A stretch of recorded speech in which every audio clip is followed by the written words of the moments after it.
Hello friends, welcome to our channel. दोस्तों, आज हम लोग बात करने वाले हैं कोऑर्डिनेशन कंपाउंड्स की, यानी कोऑर्डिनेशन कंपाउंड उपसह संयोजक यौगिक। सबसे पहले तो हमें यह जानना है कि उपसह संयोजक यौगिक होते क्या है, इनका नाम कैसे दिया जाता है, इनमें जो बॉन्डिंग होती है वो कैसे होती है, और इनमें कौन सी आइसोमेरिज्म पाई जाती है, और इनमें जो बॉन्डिंग है ये कौन कौन से प्रॉपर्टीज शो कर सकते हैं, यानी कंपाउंड के बारे में क्या क्या जानकारियां हम लोग निकाल सकते हैं। तो ये सभी चीजें आज हम लोग बात करेंगे कोऑर्डिनेशन कंपाउंड टॉपिक में। तो बिना समय को बर्बाद किए हुए हम लोग स्टार्ट करते हैं कोऑर्डिनेशन कंपाउंड। देखिए, सबसे पहले हम लोग बात करें तो यहाँ देखते हैं कि दो तरह के कंपाउंड होते हैं जिनमें लिगेंड वगैरह होते हैं, थोड़े कॉम्प्लेक्स कंपाउंड, है ना। दो तरह के होते हैं, एक होते हैं द्विक्लवण और एक होते हैं कोऑर्डिनेशन कंपाउंड, यानी उपसह संयोजक यौगिक, यानी संकुल यौगिक। ठीक है, तो सबसे पहले हम लोग बात कर लेते हैं कि द्विक्लवण क्या होते हैं। जैसे आपके सामने यहाँ एग्जाम्पल के तौर पे हम लोगों ने लिख रखे हैं, जैसे कार्नेलाइट है KCl MgCl2 6H2। यहाँ हम लोग देखें पोटाशियम या फिटकरी K2SO4 Al2SO4 thrice and 24H2O। मोल लवण FeSO4 NH4 ट्वाइस SO4 और 6H2O। ये कुछ द्विक लवण होते हैं। देखो, द्विक लवणों की खास बात क्या होती है कि ठोस अवस्था में तो स्थायी होते हैं, लेकिन विलयन अवस्था में पूर्ण रूप से आयनित हो जाते हैं, यानी कंप्लीटली आयोनाइजेशन इनका हो जाएगा। जितने भी आयंस है, जितने भी आयन से मिलकर ये बना होता है, वो सभी आयोनाइज्ड हो जाएंगे। ऐसे कंपाउंड कहलाते हैं द्विक लवण। यानी सॉलिड स्टेट में तो ये कंप्लीट मतलब स्टेबल होते हैं, और लिक्विड स्टेट में यानी विलयन अवस्था इनकी ली जाए तो ये कंप्लीटली आयोनाइज्ड हो जाते हैं, यानी इनका आयनन हो जाता है। तो इस तरह के कंपाउंड कहलाते हैं द्विक लवण। जैसे हम लोग देख सकते हैं कार्नेलाइट है KCl MgCl2 6H2, पोटाशियम फिटकरी, मोर लवण। अगर एग्जाम्पल के तौर पे हम लोग देखें तो मोर लवण जैसे कैसे आयोनाइज्ड होता है, हम लोग देख सकते हैं कि जब ये आयोनाइज्ड होता है तो देखिए यहाँ पर FeSO4 NH4 twice SO4 and 6H2 की, यानी मोर लवण की हम लोग बात करें तो देखो आयनित हो रहा है ये Fe2 पॉजिटिव में, सल्फेट आयन में, अमोनियम आयन में, और 6H2O इससे अलग हो रहा है, यानी कंप्लीटली ये जो है वो आयोनाइज्ड हो चुका है। तो इस तरह के जो कंपाउंड्स है वो द्विक लवण कहलाते हैं। और अब सेकंड कैटेगरी आती है कोऑर्डिनेशन कंपाउंड, यानी संकुल यौगिकों की। संकुल यौगिक क्या होते हैं? देखो, संकुल यौगिक होते हैं द कंपाउंड्स जो लिक्विड स्टेट में यानी सॉलिड स्टेट में तो स्टेबल हैं ही हैं, और लिक्विड स्टेट में कंप्लीटली आयोनाइज्ड नहीं होते, यानी पूर्ण रूप से आयनित नहीं होते। ऐसे जो कंपाउंड होते हैं वो कहलाते हैं कोऑर्डिनेशन कंपाउंड या संकुल यौगिक। जैसे हम लोग देख सकते हैं एग्जाम्पल के तौर पर, ये एक एग्जाम्पल हम लोगों ने लिया है जिसमें देखो कॉपर है। कॉपर को ये NH3 जो लिगेंड, जिन्हें हम लिगेंड कहते हैं, ये लोन पेयर ऑफ इलेक्ट्रॉन दे रहे हैं, और यहाँ पर 2 पॉजिटिव स्टेट है, इसकी ऑक्सीडेशन स्टेट है कॉपर की। यहाँ पर अगर हम लोग इसका फॉर्मूला लिखें तो इस मॉलिक्यूल का फॉर्मूला हम लोग लिख सकते हैं CuNH3 और यहाँ अगर हम लोग Cl2 लगा दें तो हम लोग देखेंगे कि ये 2Cl नेगेटिव इस तरह से आयनित होता है, यानी ये जो मॉलिक्यूल है, ये जो कंपाउंड है, वो इस तरह से आयोनाइज्ड हो जाएगा। यानी ये जो 2 पॉजिटिव स्टेट में एक तो बड़े ब्रैकेट में आ गए हमारे पास कंपाउंड आयन, और एक 2Cl नेगेटिव अलग हो गया। यानी हम लोग देखें तो लिक्विड स्टेट में ये पूरी तरह से आयोनाइज्ड नहीं हुआ। पूरी तरह से आयोनाइज्ड कब होता? जब यहाँ से NH3 भी कॉपर से अलग हो चुके होते, तब पूरी तरह से आयोनाइज्ड हो चुका होता। तो यहाँ पर ही कंप्लीटली आयोनाइज्ड नहीं है, यानी वे कंपाउंड जो सॉलिड स्टेट में तो स्टेबल हैं ही हैं, यानी ठोस अवस्था में तो स्थायी हैं, लेकिन विलयन अवस्था में पूर्ण रूप से आयनित नहीं होते हैं, वो कहलाते हैं हमारे उपसह संयोजक यौगिक या संकुल यौगिक। यानी ये देखो कंप्लीटली आयोनाइज्ड नहीं हुआ है, ये पूरा ब्रैकेट एक रह गया है साथ में, और ये आयोनाइज्ड हो चुका है, यानी कंप्लीटली आयोनाइज्ड लेकिन नहीं हुआ। तो इस तरह के कंपाउंड कहलाते हैं संकुल यौगिक। अब देखो यहाँ पर अगर हम लोग देखें तो यहाँ पर NH3 जो है वो तो होता है लिगेंड, और ये होता है मेटल एटम या सेंट्रल मेटल एटम। कॉपर यहाँ पर सेंट्रल मेटल एटम, और ये होते हैं यहाँ पर लिगेंड। यहाँ पर लिगेंड क्या करता है, सेंट्रल मेटल एटम जो भी है उसके खाली ऑर्बिटल्स में लॉन पेयर ऑफ इलेक्ट्रॉन्स देता है। यानी ये जो दे रहे हैं, ये एरो का निशान है, उपसह संयोजक बॉन्ड को बताता है। और ये क्या करते हैं, मेटल को एलपी ऑफ इलेक्ट्रॉन्स देते हैं, यानी लॉन पेयर ऑफ इलेक्ट्रॉन्स देते हैं। इस वजह से इन्हें इलेक्ट्रॉन डोनर कहा जाता है। यानी ये इलेक्ट्रॉन दे रहे हैं, लॉन पेयर ऑफ इलेक्ट्रॉन दे रहे हैं, इसलिए इन्हें कहते हैं हम इलेक्ट्रॉन्स डोनर। यहां मेटल की बात करें तो मेटल यहां पर लॉन पेयर ऑफ इलेक्ट्रॉन ले रही है, तो लॉन पेयर ऑफ इलेक्ट्रॉन लेने वाले क्या कहलाते हैं, एक्सेप्टर, यानी इलेक्ट्रॉन एक्सेप्टर है। तो यहां पर मेटल तो होती है जो सेंटर में होती है, मेटल तो होती है इलेक्ट्रॉन एक्सेप्टर, और लिगेंड जो होते हैं वो होते हैं इलेक्ट्रॉन डोनर। इस तरह से हम लोग देखें तो ये खाली ऑर्बिटल्स रखता है अपने पास, तो इन खाली ऑर्बिटल्स में ये लॉन पेयर ऑफ इलेक्ट्रॉन्स देते हैं और बॉन्ड इनमें पाया जाता है। मेटल लिगेंड बॉन्डिंग भी इसे हम लोग कहते हैं।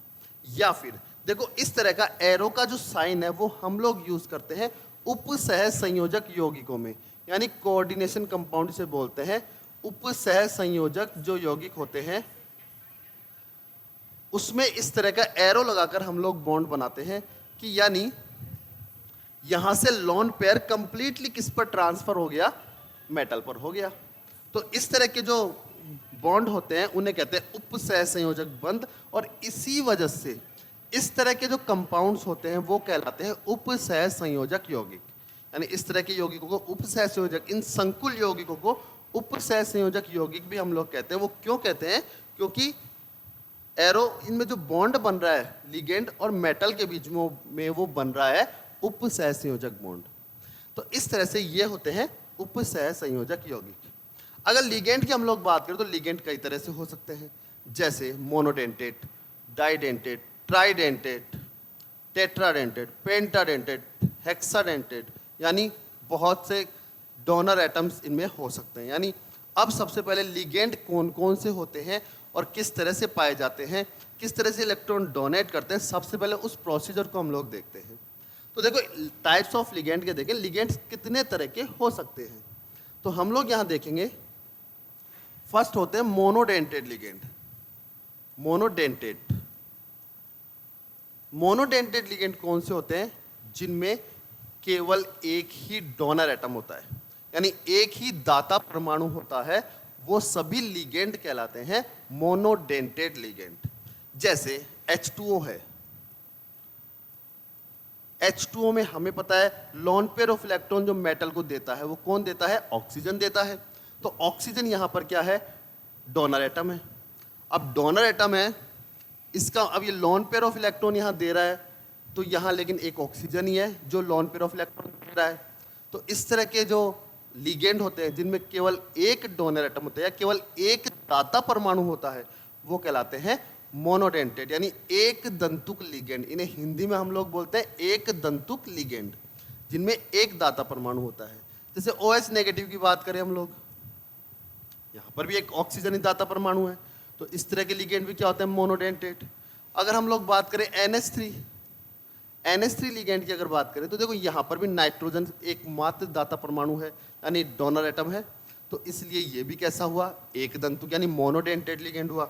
अगर हम लोग बात करें F negative, Cl negative, Br negative, I negative, इन सभी लिगेंड्स में केवल एक डोनर एटम होता है, तो ये सब कहलाते हैं मोनोडेंटेड लिगेंड।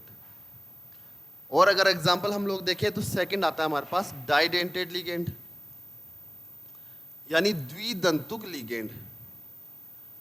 द्विदंतुक लिगेंड में क्या होता है, दाता परमाणु जो डोनर एटम होंगे वो दो होते हैं हमारे पास।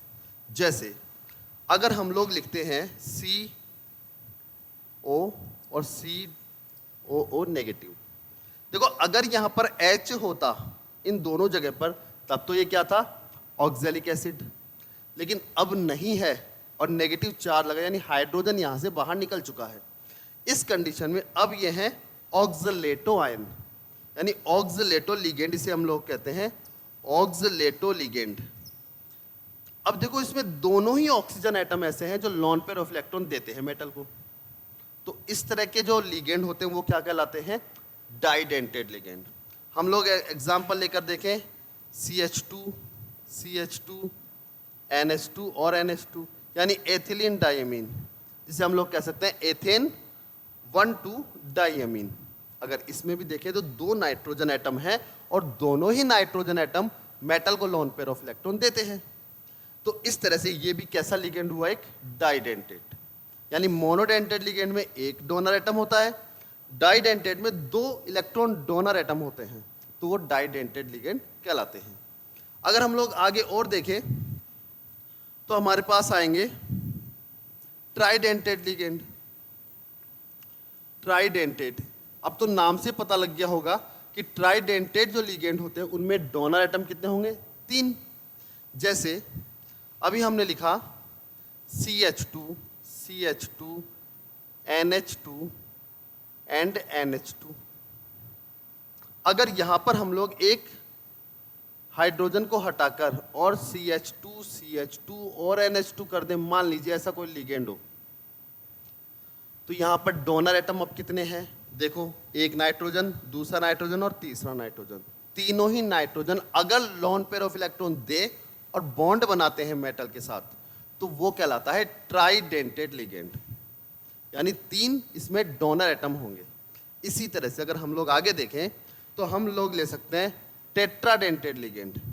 यानी अगर टेट्राडेंटेड लिगेंड की हम लोग बात करें तो CH2, CH2 एंड NH2। यहाँ पर 4 नाइट्रोजन हैं जो अगर बॉन्ड बनाते हैं चारों मेटल के साथ एक साथ, तो वो टेट्राडेंटेड हो जाएगा। ठीक है, तो इस तरह से चतुर्दंतुक या टेट्राडेंटेड लिगेंड हम लोग देख सकते हैं। अगर आगे हम लोग और देखें तो पेंटाडेंटेड। पेंटाडेंटेड में मान लीजिए कि एक कोई एग्जांपल हमारे पास इस तरह से है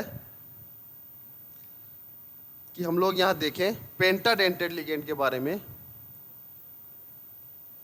यानी 5 डोनर एटम इसमें होंगे। 5 डोनर एटम हों तो ये पेंटाडेंटेड हो जाता है। जैसे एग्जाम्पल के तौर पर हम लोग लें, एथिलीन डाइमीन हमारे पास है, और अगर हम लोग लेते हैं CH3COO नेगेटिव और CH3COO नेगेटिव, और यहां भी एक ले लेते हैं हम लोग CH3COO नेगेटिव। अगर यहां पर हम लोग देखें, इसका नाम क्या हो गया? डाइमेथिलीन या एथिलीन डाइएमीन ट्राई एसीटेट। यानी एथिलीन डाइएमीन हमारे पास है और ट्राई 3 हमारे पास क्या है? एसीटेट आयन है। तो इस तरह के लिगेंड जिनमें अब ये 5, 2, 3, 4 और ये 5, यानी 5 ऐसे एटम है जो लोन पेयर ऑफ इलेक्ट्रॉन देते हैं और बॉन्ड बनाते हैं। इनकी स्ट्रक्चर थोड़ी कॉम्प्लेक्स हो जाती है, यानी थोड़ी जटिल स्ट्रक्चर इनकी हो जाती है जब हम लोग बॉन्डिंग स्ट्रक्चर लिखते हैं, लेकिन फिर भी हम लोग यहाँ देख सकते हैं कि 5 दाता परमाणु यानी डोनर एटम यहाँ हैं, तो ये होते हैं पेंटाडेंटेड लिगेंड।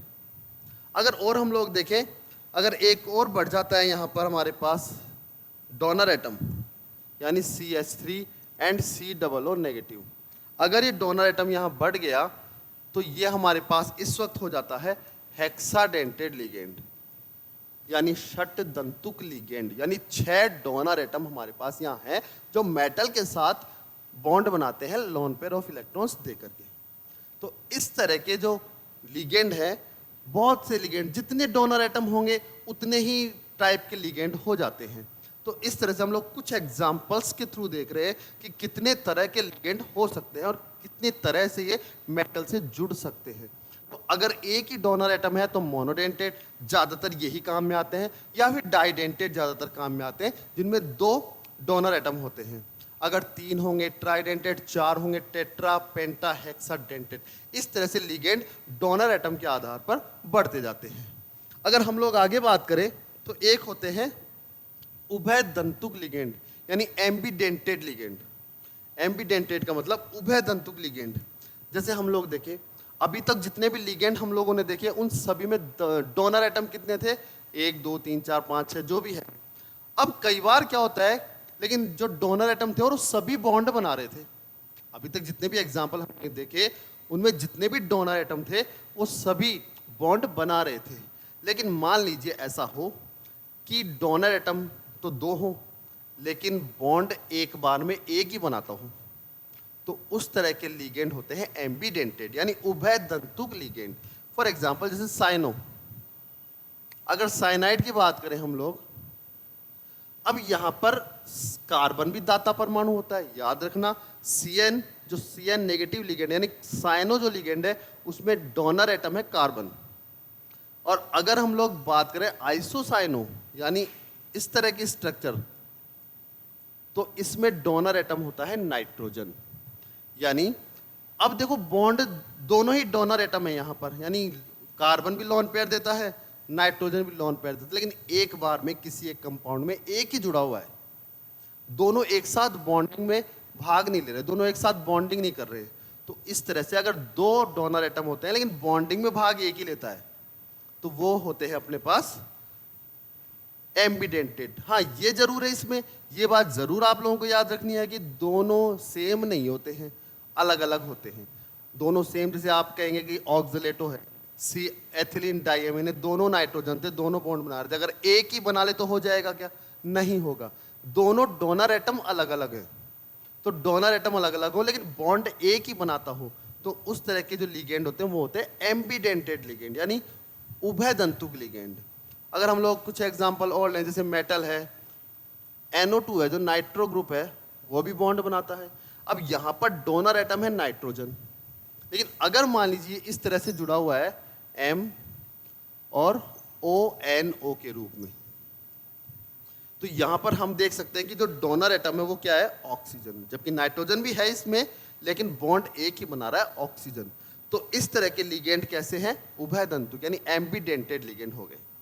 अगर हम लोग आगे कुछ और एग्जांपल ले लेते हैं, जैसे थायोसाइनेटो की बात करें, SCN, और एक और हम लोग बात करते हैं NCS, आइसोथायोसाइनेटो, यानी थायोसाइनेटो और आइसोथायोसाइनेटो दोनों कैसे हैं? एम्बिडेंटेड लिगेंड है, यानी उभय दंतुक लिगेंड है। देखो पहले वाले एग्जांपल में आप लोग देखेंगे सल्फर जो है वो लोन पेयर ऑफ इलेक्ट्रॉन दे रहा है और बॉन्ड बन रहा है मेटल के साथ। इसमें सल्फर है तो सही, लेकिन लोन पेयर ऑफ इलेक्ट्रॉन कौन सा दे रहा है? नाइट्रोजन दे रहा है और बॉन्ड बना रहा है।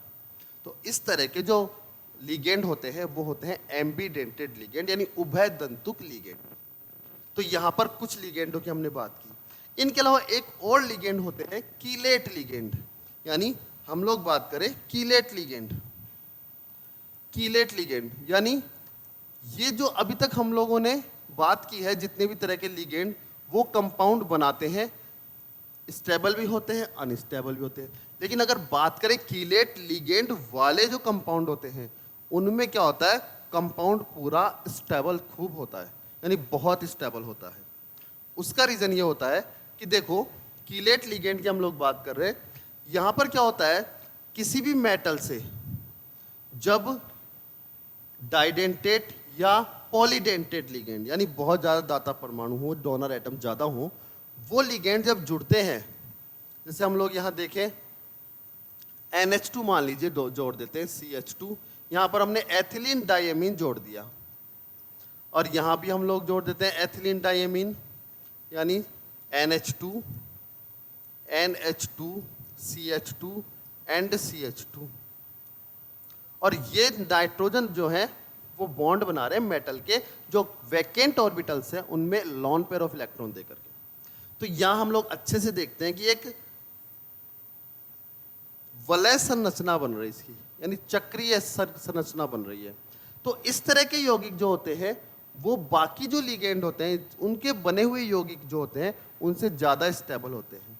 तो ऐसा होता है कि मान लीजिए कोई भी द्विदंतुक या बहुदंतुक लिगेंड जब किसी धातु आयन से जुड़ करके चक्रीय संरचना या वलय संरचना का निर्माण करता है, यानी पूरी चक्रीय ज्योमेट्री बनाता है, तो इस तरह के कंपाउंड कहलाते हैं, पूरे कंपाउंड कीलेट कंपाउंड कहलाते हैं, यानी कीलेट यौगिक होते हैं, ये कीलेट यौगिक होते हैं। और इस कंडीशन में ये वाले लिगेंड क्या होते हैं? कीलेट लिगेंड होते हैं। यानी हम लोगों ने बात की बहुत सभी तरह के लिगेंड्स की, यहाँ बात की मोनो, डाई, ट्राई, टेंटा, tetra, penta, hexa, ambidentate and chelate ligand की। यानी कीलेट लिगेंड से बना हुआ कंपाउंड जो होता है वो बहुत स्टेबल होता है, क्योंकि एक तो बहुत सारे बॉन्ड इनमें बन जाते हैं। अब देखिए, एक बॉन्ड को तोड़ेंगे, दो को तोड़ेंगे, तीन को तोड़ेंगे तो कुछ एनर्जी लगेगी। अब कीलेट में क्या होता है, बहुत सारे बॉन्ड हो जाते हैं तो उनको तोड़ने के लिए ज़्यादा एनर्जी लगेगी, तो स्टेबल होगा ही होगा। दूसरा, इस तरह की स्ट्रक्चर्स भी स्टेबल होती हैं।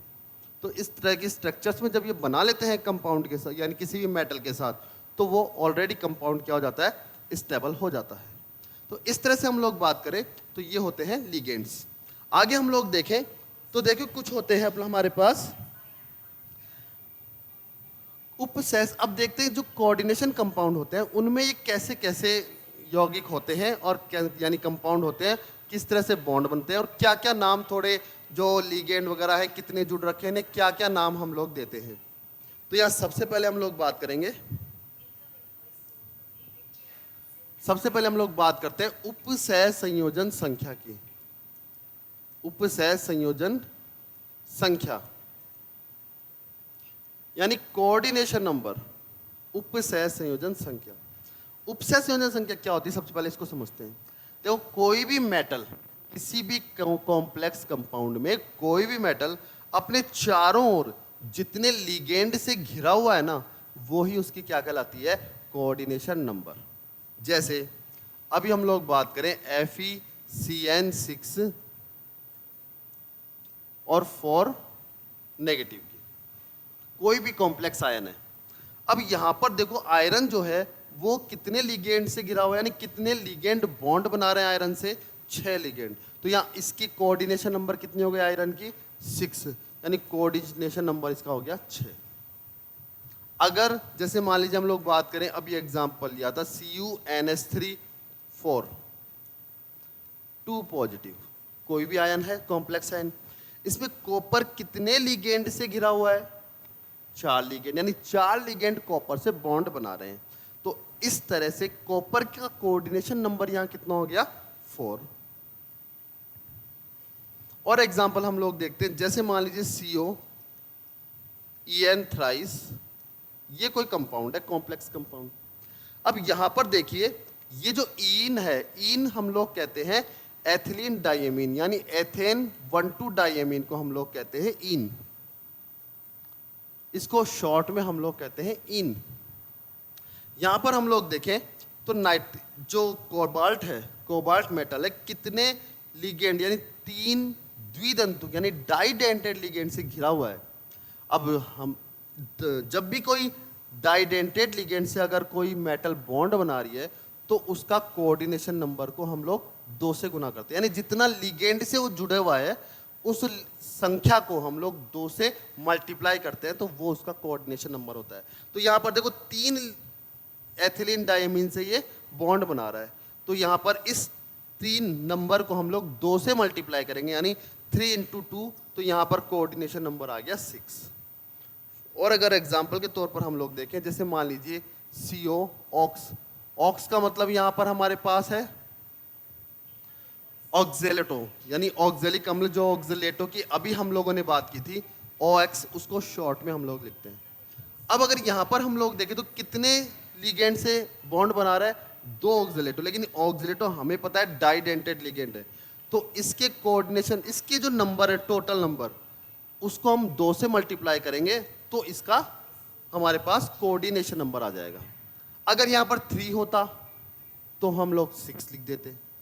अगर कोई ट्राइडेंटेड लिगेंड होता, अगर ट्राइडेंटेड लिगेंड होता तो हम कितने से मल्टीप्लाई करते, 3 से। टेट्राडेंटेड होता तो हम लोग किससे मल्टीप्लाई करते, 4 से।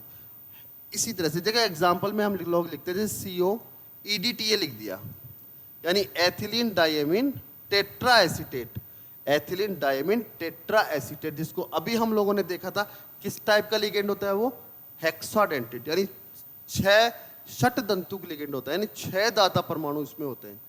अब 6 दाता परमाणु यानी षटदंतुक लिगेंड है। अब यहाँ पर कोबाल्ट की अगर कोऑर्डिनेशन नंबर की हम लोग बात करें तो यहाँ कोबाल्ट की कोऑर्डिनेशन नंबर आती है 6, क्योंकि षटदंतुक लिगेंड है लेकिन जुड़ा हुआ एक ही है, तो इसकी संख्या यानी एक ये जुड़ा हुआ है, इसकी संख्या को हम लोग किससे मल्टीप्लाई करते हैं, 6 से, क्योंकि हेक्साडेंटेड है। अगर डाइडेंटेड होता है इसकी तरह तो किससे मल्टीप्लाई करते हैं, 2 से। ट्राइडेंटेड होता तो 3 से, हेक्साडेंटेड है तो हम लोग किससे मल्टीप्लाई करेंगे, 6 से, यानी 6 से। और यहाँ पर कोऑर्डिनेशन नंबर कितना आ गया कोबाल्ट का, 6। यानी जो भी कोऑर्डिनेशन नंबर हम लोग निकालते हैं उसमें क्या होता है कि अगर मोनोडेंटेड लिगेंड है तो जितने लिगेंड उतना कोऑर्डिनेशन नंबर, डाइडेंटेड लिगेंड है तो जितने लिगेंड मल्टीप्लाई 2 वो उसका कोऑर्डिनेशन नंबर, ट्राइडेंटेड है तो जितने लिगेंड मल्टीप्लाई 3 वो कोऑर्डिनेशन नंबर। इसी तरह से हेक्साडेंटेड लिगेंड है तो जितने लिगेंड है तो मल्टीप्लाई 6, इतना इसका कोऑर्डिनेशन नंबर हो जाएगा। तो इस तरह से कोऑर्डिनेशन नंबर हम लोग निकालते हैं। अब कई बार क्या होता है कि दो तरह के संकुल होते हैं, यानी दो तरह के कॉम्प्लेक्स कंपाउंड होते हैं, एक तो होते हैं होमोलैप्टिक और एक होते हैं हेट्रोलैप्टिक। यानी होमोलैप्टिक संकुल और एक होते हैं हेट्रोलैप्टिक संकुल। अगर इनकी हम लोग बात करें तो देखो होता क्या है, सबसे पहले बात करते हैं होमोलैप्टिक की। देखो होता क्या है, अगर मान लीजिए सभी लिगेंड समान हो, मेटल से जुड़ने वाले सभी लिगेंड सेम हो, तो वो होता है होमोलैप्टिक संकुल। जैसे अभी हमने जितने भी एग्जाम्पल लिखे हैं पहले, ये सभी एग्जाम्पल किसके हैं, होमोलैप्टिक के हैं, है ना। जो ये सभी ये अभी हमने लिखे हैं एग्जाम्पल, ये सारे किसके हैं, होमोलैप्टिक, क्योंकि चारों लिगेंड जो मेटल से जुड़े हुए हैं वो सेम है। तो अगर इस तरह के जो मॉलिक्यूल होते हैं, इस तरह के कंपाउंड होते हैं, वो सब कहलाते हैं अपने होमोलैप्टिक संकुल। दूसरी बात करें हेट्रोलैप्टिक, अगर लिगेंड अलग अलग हो, सेम नहीं हो बिल्कुल, तो वो होते हैं हेट्रोलैप्टिक। जैसे मान लीजिए अभी अगर हम लोग कॉपर का जो भी कॉम्प्लेक्स ले रहे हैं उसमें NH3 दो हो और दो हम लोग लगाए थे मान लीजिए CO लिगेंड, तो इस तरह के जो मॉलिक्यूल होते हैं वो होते हैं हेट्रोलैप्टिक, जिसमें लिगेंड अलग अलग है, सभी लिगेंड सेम नहीं है, अलग अलग है। तो इस तरह के जो संकुल होते हैं वो होते हैं हेट्रोलैप्टिक संकुल। यानी होमोलैप्टिक को हम लोगों ने समझा, हेट्रोलैप्टिक को हम लोगों ने समझा। तो इस तरह से जो ये बेसिक नॉलेज है हमने कोऑर्डिनेशन नंबर्स का, इसके बारे में आज डिस्कस किया है। अब हम लोग बात करते हैं नोमेनक्लेचर के बारे में। उम्मीद कर रहा हूँ कि बेसिक जो कॉन्सेप्ट हैं कोऑर्डिनेशन नंबर के वो आप लोगों के बड़े ही अच्छे से समझ में आ रहे हैं। तो अब हम लोग बात करने वाले हैं नोमेनक्लेचर, यानी कोऑर्डिनेशन कंपाउंड्स जो होते हैं, यानी संकुल यौगिक जो होते हैं, उनका नाम हम लोग किस तरह से देते हैं। तो देखो इसके भी कुछ रूल्स हैं। अब कुछ विधियां चलन में होती हैं, जैसे IUPAC मेथड सर्वमान्य मेथड होता है कि IUPAC मेथड के अकॉर्डिंग हम लोग नोमेनक्लेचर करते हैं। और भी विधियां होती हैं, इन और विधियों को हम लोग इतना ध्यान नहीं रखते हैं, क्योंकि IUPAC मेथड ही इंपॉर्टेंट होता है कोऑर्डिनेशन कंपाउंड के नोमेनक्लेचर में। तो यहाँ हम लोग नोमेनक्लेचर की अगर बात करें तो देखो सबसे पहले जो बातें ध्यान में रखने वाली होती हैं वो क्या क्या होती हैं नोमेनक्लेचर में। देखो सबसे पहले तो ये देखते हैं, मान लीजिए कोई अपने पास एग्जाम्पल से हम लोग इसे समझते हैं। मान लीजिए कोई हमारे पास कॉम्प्लेक्स आयन है FeCN6 और K4FeCN6 है, यानी पोटेशियम हेक्सासाइनोफेरेट। इसका नाम कैसे दिया अभी हम लोग समझते हैं। सबसे पहले तो जो भी अपने पास फॉर्मूला दिया हुआ है, सबसे पहले हमें ये पता करना है कि इसमें पॉजिटिव आयन कौन सा है और नेगेटिव आयन कौन सा है। तो यहाँ पर हम लोग देखें इस वाले संकुल आयन में K तो पॉजिटिव आयन है और FeCN6 4 नेगेटिव हो गया हमारे पास नेगेटिव आयन। ठीक है, तो सबसे पहला काम जो है पॉजिटिव और नेगेटिव की पहचान करना है। उसके बाद अगर मेटल वाला हिस्सा पॉजिटिव में नहीं आ रहा है तो जो पॉजिटिव में, यानी जब हम लोग नाम लिखेंगे तो पॉजिटिव और नेगेटिव की पहचान होने के बाद पॉजिटिव वाले हिस्से को पहले लिखना है और नेगेटिव वाले हिस्से को हमें बाद में लिखना है। तो यहाँ पर अगर हम लोग देखें तो पॉजिटिव वाला हिस्सा कौन सा है, पोटेशियम। तो पोटेशियम है तो हम लोग लिख देंगे पोटेशियम। अब दूसरे हिस्से पर जाना है। अब यह है उपसह संयोजन सत्ता के रूप में, यानी एक एंटिटी है, कोऑर्डिनेशन एंटिटी के रूप में है। अब इसे नाम कैसे दें? तो देखो यहां पर नाम देते हो सबसे पहले तो लिगेंड की संख्या कितनी है, कितने नंबर्स ऑफ लिगेंड हैं, सबसे पहले तो वो लिखना है। तो यहां पर लिगेंड हमारे पास कितने, 6 के लिए आता है हेक्सा। अब आता है लिगेंड किस तरह से लिखें। तो देखो CN लिगेंड है, इसको कोऑर्डिनेशन कंपाउंड जो होते हैं उनके नोमेनक्लेचर में आईयूपीएसी के अकॉर्डिंग हम लोग बोलते हैं साइनो, यानी साइनाइड के लिए हम लोग लिखते हैं साइनो, यानी हेक्सा साइनो। आयरन है, हम मेटल, उसके बाद मेटल का नाम लिखना होता है। मेटल है यहाँ पर आयरन, लेकिन मेटल जो है वो नेगेटिव वाले हिस्से में है। तो नेगेटिव वाले हिस्से में जब मेटल होती है तो मेटल का नाम, जैसे फेरस भी होता है तो हम लोग फेरेट, इसमें क्या होता है कि अगर नेगेटिव वाले हिस्से में अगर मेटल है तो मेटल के नाम के बाद एट लगाते हैं, यानी ATE, एट लगाते हैं हम लोग। तो यहाँ फेरस भी बोलते हैं इसको, आयरन को, तो हम लोगों ने लिख दिया फेरेट, क्योंकि आयरन जो है वो नेगेटिव वाले हिस्से में आ रही है, तो यहाँ फेरेट लगा दिया। उसके बाद हम लोग लिखते हैं मेटल की ऑक्सीडेशन स्टेट। तो मेटल की ऑक्सीडेशन स्टेट निकालनी पहले आनी चाहिए हमें। किस तरह से मेटल की ऑक्सीडेशन स्टेट निकालें? तो देखो यहाँ पर क्या होता है कि जितने भी लिगेंड्स होते हैं उनके चार्ज हमें पता होने चाहिए। देखो एक टेबल आती है जो कि मैं ऐप के जरिए जो भी स्टूडेंट्स जुड़े हुए हैं उनको एक टेबल में सेंड कर दूंगा, और उस टेबल में देख के हम लोग जितने भी लिगेंड हैं उन सभी को देख सकते हैं कि आईयूपीएसी के अकॉर्डिंग कौन से लिगेंड को क्या नाम दिया जाता है, और उसके अकॉर्डिंग हम लोग नाम दे सकते हैं किसी को भी। तो यहाँ पर हम लोग देखें तो हेक्सासाइनोफेरेट। अब यहाँ पर चार्ज देखो, साइनाइड पर चार्ज होता है -1। तो यहाँ पर क्या होता है, इसी के लिए हमें आयरन की ऑक्सीडेशन स्टेट निकालनी है। तो जिसकी भी ऑक्सीडेशन स्टेट निकालनी है तो उसको तो हम लोग मान लेते हैं X। इस पर चार्ज होता है -1 एक साइनाइड पर, तो 6 साइनाइड कितने हो गए, -6 इक्वल्स टू, इधर कितना नंबर है, -4 है, तो -4 हम लोगों ने लिख दिया। इसको सॉल्व करेंगे, 6 उधर जाएगा तो ये हो गया 6 - 4 इक्वल्स टू, प्लस में कितना आ गया, यानी पॉजिटिव में कितना आ गया 2। उस ऑक्सीडेशन स्टेट, यानी यहाँ पर आयरन की ऑक्सीडेशन स्टेट कितनी आ रही है, +2।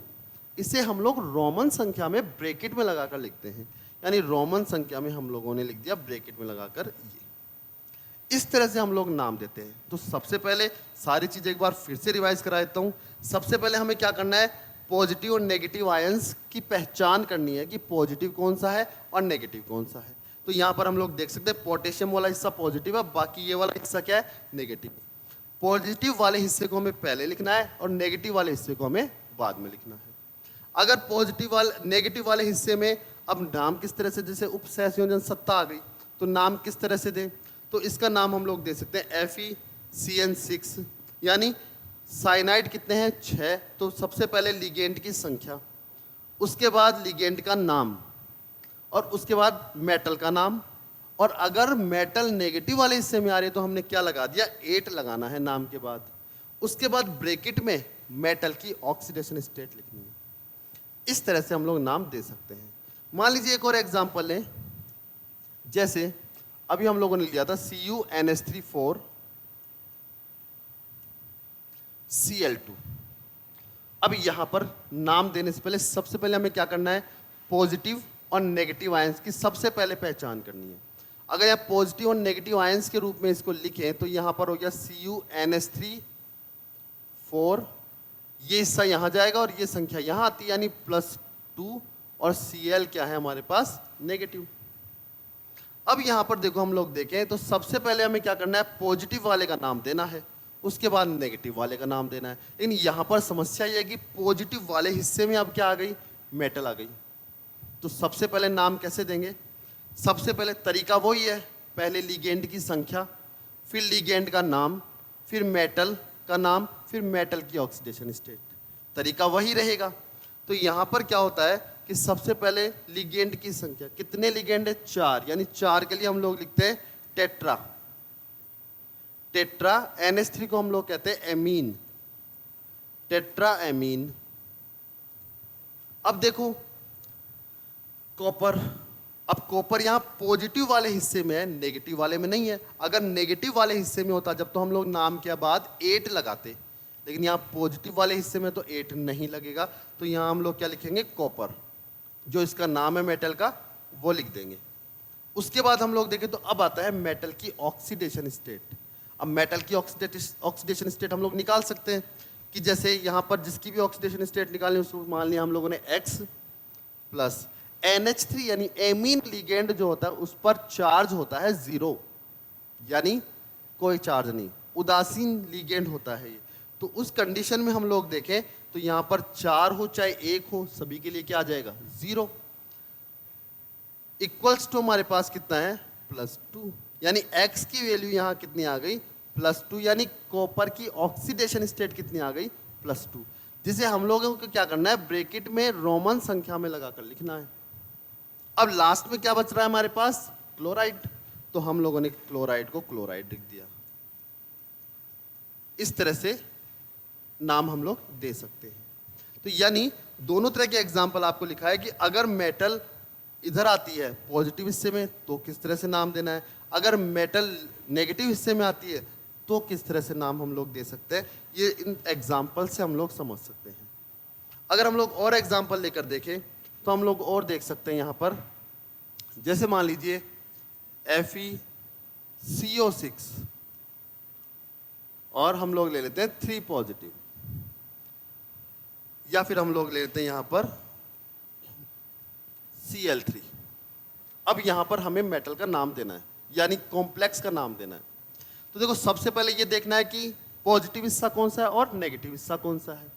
तो यहाँ हम लोग देख सकते हैं पॉजिटिव वाला हिस्सा तो कौन सा है मेटल वाला, और नेगेटिव वाला हिस्सा कौन सा है Cl वाला। तो हम लोग इसे यूं भी लिख सकते हैं FeCO6 3 पॉजिटिव और Cl नेगेटिव, कोई दिक्कत ही नहीं है, बिल्कुल लिख सकते हैं इसको हम। अब यहाँ पर देखो यहाँ CO जो है कोबाल्ट नहीं है, यहाँ पर CO होता है कार्बोनिल लिगेंड, यानी CO लिगेंड है यहाँ पर, ठीक है, कार्बोनिल लिगेंड इसको हम कहते हैं। अगर यहाँ पर हम लोग देखें तो देखो सबसे पहले पॉजिटिव वाले हिस्से का नाम लिखेंगे। तो पॉजिटिव वाले हिस्से में अगर ये आ रहा है तो सबसे पहले क्या करना है हमें लिगेंड का संख्या, यानी लिगेंड की संख्या, यानी कितने लिगेंड हैं 6 हैं, तो हम लोग लिख सकते हैं हेक्सा। अब हमें क्या करना है लिगेंड का नाम, नाम है इसका कार्बोनिल, हेक्सा कार्बोनिल। अब किसका नाम लिखना है हमें मेटल का, अब और कुछ बच ही नहीं रहा ब्रैकेट में, तो बच गए मेटल। मेटल को हम लोग यहां लिख रहे हैं आयरन, यानी हेक्सा कार्बोनिल आयरन। और यहां पर अगर हम लोग देखें तो आयरन की ऑक्सीडेशन स्टेट कितनी है, तो सेम वही तरीका है निकालने का। देखो यहाँ ध्यान रखने वाली बात है कि जिसकी ऑक्सीडेशन स्टेट निकालना है उसको रखना है X। अब कोबाल्ट या ये कार्बोनिल पर चार्ज क्या आता है, फिर से वही होगा, कार्बोनिल पे चार्ज आता है 0, यानी कार्बोनिल भी एक उदासीन लिगेंड होता है। इन सभी के लिए आप लोग चिंता मत कीजिए, आप लोगों को सभी को जो ऐप में जुड़े हुए बच्चे हैं उन सभी को ये लिगेंड मिल चुके होंगे, और हम लोग और दोबारा से सेंड कर देंगे, आपको सभी के लिए चार्ज मिल जाएगा कि किस लिगेंड पर कितना चार्ज होता है, और IUPAC में लिगेंड को हम लोग किस तरह से नाम देते हैं। तो इस तरह से X यहाँ पर 0 यानी कोई चार्ज नहीं होता लिगेंड CO पर, इक्वल्स टू हमारे पास आता है +3, यानी X की वैल्यू यहाँ कितनी आ गई +3, यानी आयरन की ऑक्सीडेशन स्टेट 3 है, जिसे हम लोगों ने किस में लिख दिया ब्रैकेट में लगा के लिख दिया। लास्ट में हमारे पास क्या बचता है क्लोराइड, क्लोराइड को हम लोगों ने इस तरह से लिख दिया। इस तरह से मेटल ये कॉम्प्लेक्स कंपाउंड के नाम हम लोग दे सकते हैं। ये तो एक एग्जाम्पल हुए, कुछ और एग्जाम्पल्स होते हैं। जैसे मान लीजिए अभी क्या हो, ये तो एक दंतुक लिगेंड, हमने सेम ही लिगेंड लिए हैं। मान लीजिए हमारे पास 2 तरह के लिगेंड हो, तो उस कंडीशन में नाम कैसे दिया जाए। तो यहाँ हम लोग देखें तो जैसे मान लीजिए हम लोग ले लेते हैं FeNH3 ट्वाइस, और हम लोग और दूसरा ले लेते हैं H2O4 Br3 ले लेते हैं यहाँ पर। इस बार इस कंपाउंड का नाम हमें देना है। अब इसमें 2 तरह के लिगेंड आ गए, पहले तो क्या थे लिगेंड सेम आ रहे थे, सेम लिगेंड में चलो एक लिगेंड का नाम हमने दे दिया। अब 2 तरह के लिगेंड आ गए, तो पहले किसको लिखे जाए। तो हमेशा ये बात ध्यान रखनी है कि जब 2 तरह के लिगेंड आ जाए या 3 तरह के या ज़्यादा तरह के लिगेंड आ जाए, उस कंडीशन में अल्फ़ाबेटिकली जो लिगेंड पहले आता है उसको पहले लिखना होता है, और अल्फ़ाबेटिकली जो बाद में आता है उसे हम लोग बाद में लिखते हैं। अब देखो यहाँ पर सबसे पहले ये देख रहा है पॉजिटिव वाला हिस्सा ये है और नेगेटिव वाला हिस्सा ये है, तो सबसे पहले नाम इसका लिखा जाएगा। यहाँ नाम हम लोग लिखेंगे, तो अब लिगेंड की संख्या कौन सा लिगेंड लिखें, अल्फाबेटिकली जो पहले आ रहा है। तो यहाँ हम लोग देखें अल्फाबेटिकली पहले कौन सा आता है। देखो H2O को हम लोग कहते हैं एक्वा और इसको हम लोग कहते हैं एमीन। अब देखो एक्वा और एमीन यानी इंग्लिशली में हम लोग बात करें तो एमीन का मतलब हो गया ये वाला और एक्वा के बात करें तो AQUA। तो देखो नाम से पता लग रहा है कि ए तो दोनों में सेम आ रहा है लेकिन क्यू से पहले क्या आता है एम। तो पहले कौन सा लिगेंड लिखा जाएगा एमीन। तो यहां हम लोग लिखेंगे नाम इसका हो गया डाईएमीन यानी 2 एमीन थे तो डाईएमीन। अब इस वाले लिगेंड की संख्या यानी 4 है तो इसे हम लोग लिखेंगे टेट्रा एक्वा टेट्रा एक्वा। और उसके बाद हम लोग किसको लिखेंगे मेटल को। मेटल क्या है यहाँ हमारे पास आयरन। अब आयरन की ऑक्सीडेशन स्टेट निकालनी है। देखो सेम इसी तरह से लिखते हैं ये 3 यहाँ आ जाएगा +3 और यहाँ -1 चला जाएगा। एक्वा और NH3 दोनों ही उदासीन लिगेंड होते हैं यानी दोनों पर कोई चार्ज नहीं होता है। तो यहाँ अगर +3 आएगा तो हमारे पास मेटल की ऑक्सीडेशन स्टेट आ गई। रोमन में लिखनी होती है हमें 3। उसके बाद हमें क्या करना है जो लास्ट में लिगेंड बच गया यानी जो भी नेगेटिव आयन बच गया उसको लिख दो जो हमारे पास है ब्रोमाइड।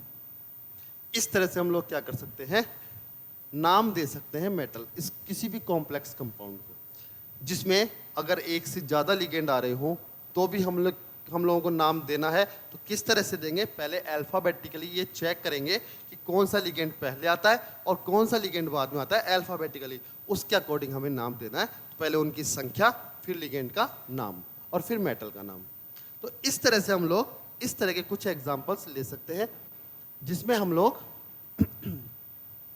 ये लिख सकते हैं। अब अगर हम लोग आगे बात करें कुछ और भी तरह के एग्जाम्पल होते हैं जैसे डाइडेंटेड लिगेंड आ जाए तो नाम किस तरह से दिया जाए। या मान लीजिए लिगेंड के नाम में ही डाई ट्राई टेट्रा हो। जैसे अभी हम लोग बात करें कोबाल्ट ले लेते हैं। इस बार आयरन हमने बहुत बार ले लिया इस बार कोबाल्ट ले लेते हैं और मैं लगा देता हूँ EN थ्राइस और यहाँ फिर से लिख देते हैं Cl2। अब देखिए यहाँ पे एथिलीन डाइएमीन हमने लिया यानी एथिलीन डाइएमीन लिया है जिसकी संख्या 3 है। अब हमें ये पता है कि एथिलीन डाइएमीन कैसा लिगेंड है डाइडेंटेड यानी द्विदंतुक लिगेंड है।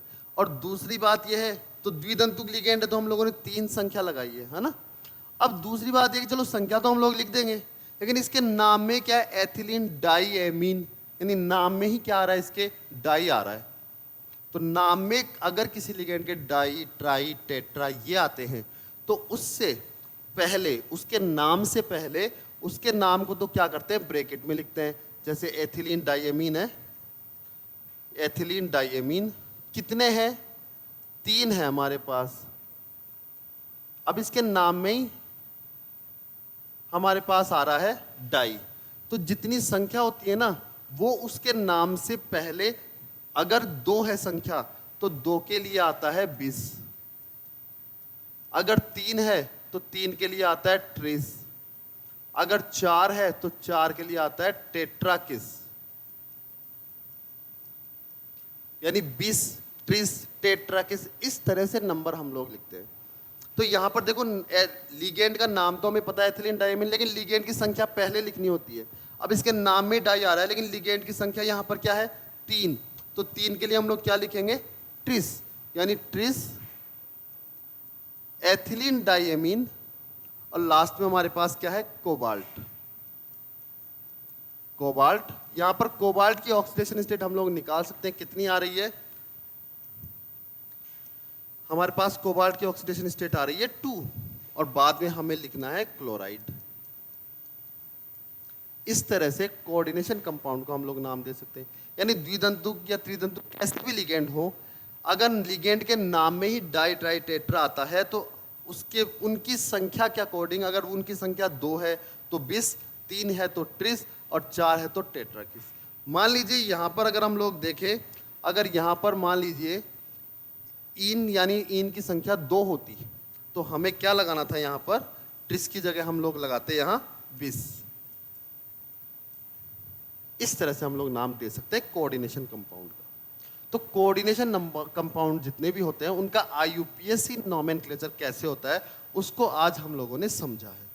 आगे के वीडियो में हम लोग बात करेंगे, ये पार्ट 1 वीडियो था, पार्ट 2 में हम लोग बात करेंगे कुछ और तरह के कोऑर्डिनेशन कंपाउंड होते हैं उनका नाम कैसे देते हैं, जैसे सम्मित होते हैं, असम्मित होते हैं, यानी सेतु बंध युक्त यौगिक भी होते हैं जिनमें ब्रिज बॉन्ड पाया जाता है। कुछ कॉम्प्लेक्स कंपाउंड ऐसे होते हैं उनमें भी सम्मित होते हैं, असम्मित भी होते हैं।